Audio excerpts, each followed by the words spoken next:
Hello అండి. ఈరోజు ఈ వీడియోలో చేపల ఫ్రై ఏ విధంగా చేసుకోవాలో సింపుల్ మెథడ్లో చూద్దాము. దానికోసం 2 స్పూన్ల కారం, 1 స్పూన్ పసుపు, 1 స్పూన్ ధనియాల పొడి, కొద్దిగా ఆయిల్, కొద్దిగా నిమ్మరసం, కొద్దిగా ఫుడ్ కలర్ని యాడ్ చేసుకొని అది బాగా పేస్ట్ లాగా కలుపుకోవాలి.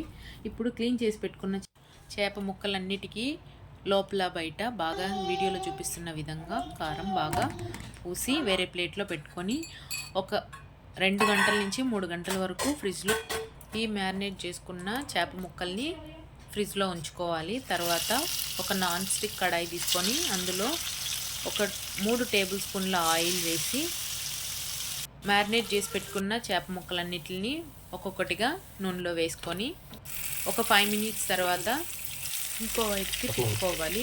ఈ విధంగా మిగిలిన చేపలన్నింటినీ వేయాలి. అంతే, చేపల ఫ్రై రెడీ.